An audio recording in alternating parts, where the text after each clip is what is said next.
சம்மருக்கு ஏற்ற மாதிரி சிம்பிளாக ஒரு மலாய் புட்டிங் ரெசிபி. அகரகர் வச்சு ஸ்வீட்டாகவும் ஹெல்த்தியாகவும் குழந்தைங்களுக்கு பிடிச்ச மாதிரி எப்படி செய்கிறதுன்னு பார்க்கலாம் வாங்க. இந்த நான்ஸ்டிக் பாத்திரத்தில் 100 ml water, 100 gram agar-agar. Agar-agar நல்லா தண்ணியில் கரைஞ்சி கெட்டியாக பதத்துக்கு வரணும். அது கெட்டியாக வரும்போது ஏற்கனவே காய்ச்சி ஆற வச்சுருக்க 1/2 லிட்டர் பால் சேர்த்துக்கணும். 4 ஸ்பூன் பால் பவுடர் சேர்த்துக்கணும்.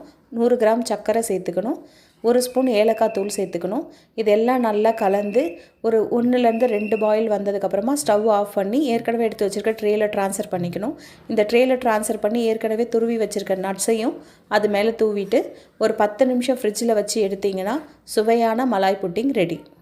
வீட்டில் இருக்க குழந்தைங்களுக்கு என்ன தான் நம்ம வெளியில் என்ன வாங்கி கொடுத்தாலும் இந்த மாதிரி குட்டி குட்டி ரெசிபிஸ் நம்மளே ட்ரை பண்ணி செஞ்சு கொடுக்கும்போது அவங்க ரொம்ப சந்தோஷமாக லைக் பண்ணி சாப்பிடுவாங்க. ஃபுல் வீடியோ பொற்கொடி விஜய் யூடியூப் சேனலில் இருக்குது. லைக் பண்ணிவிட்டு எப்படி வந்ததுன்னு கமெண்ட் பண்ணுங்கள்.